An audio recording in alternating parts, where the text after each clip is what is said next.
Gadırlı vatandaşlar, Türkmenistan'la Halk Maslahatynyň meclisi tamamlandy. Emma biz näme kazandyk?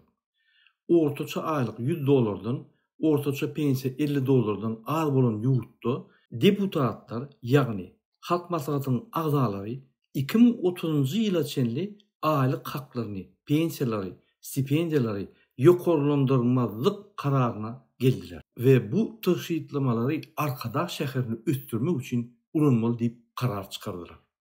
Hormatly Halk Maslahatynyň agzalary, siz haýsy karar berendiňizi men size düşündireyim.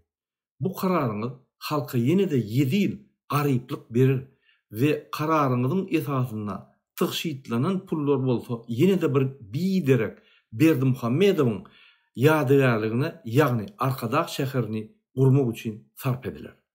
Hormatly Halk Maslahatynyň agzalary, sizden soraýaryn. Siz kime wekilçilik edýärsiňiz? Halkamy ýa-da Gurbany Berdimuhammedowa? 23 ýylyň dowamynda hiç wagt halkyň hakyky meselelerini gozamadyňyz. Diňe diktatorlara hyzmat edip, olara medal gowşurdyňyz. Niýazowa 5 gedek Türkmenistanyň gahrymany diýip elan etdiňiz. Gurbany Berdimuhammedowa 2 gedek gahrymany diýip atlandyryňyz. Ogly Serdar Berdimuhammedow hem gahrymany boldy. Emma olaryň gahrymanyçylykly işleri nirede? Halk üçin eden goşmaklary nirede? Gurbany Berdimuhammedowyň döwlet dolandyrýyşynyň netijeleri ine. İşçilik 60%-ni geçer, ilatyň ýarty daşaýurtda iş migrant hökmünde işlemäge mejbur bolýar. Viza päsgeçilikler, manisiz gadagynçylyklar we ykdysady krizis.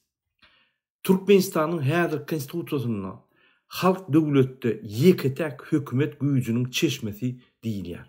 Bunyň hemmesi baş kanunymyzyň 3-nji maddasyna gödegünde tutulandyr. Türkmenistanyň öz yktyýarly halk tarapyndan amala aşyrylýar, halk döwlet häkimetiniň ýeketek gözbaşçydyr. Türkmenistanyň halky öz häkimetini göskeni ýa-da wekilçilikli edaralaryň üstü bilen amala aşyrýar. Halkyň hiç bir böleginiň, hiç bir gurumanyň ýa-da aýry-aýry adamlaryň döwletde häkimeti eýlemäge haky ýokdur. Emma muňaramazdan siz Gurbany Berdimuhammedowa ýagny bir adama ömürlük el ýetirilmez statusyny we hökm berdiňiz. Bu Türkmenistanyň konstitusiýasyna, halkara hukuguna we umumy düşünje ters gelýär. Gadyrly vatandaşlar, Halk Maslahatynyň garaşlyk zadymyz ýok.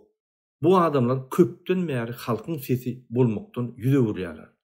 Halkyň sesini eşidilmegi üçin hökümet we Halk Maslahaty ahir soňy Gurbany Berdimuhammedowa däl, halka hyzmat eder ýaly we halkyň aladysyny eder ýaly biz Türkmenistanyň halky özümiz galmalydyr. Biz birleşmelidir. Biz halk bolup erkinligimizi, awrel durmuşa, adalata bolan hukumumy diktatorlaryň elinden ýygyna almalydyr.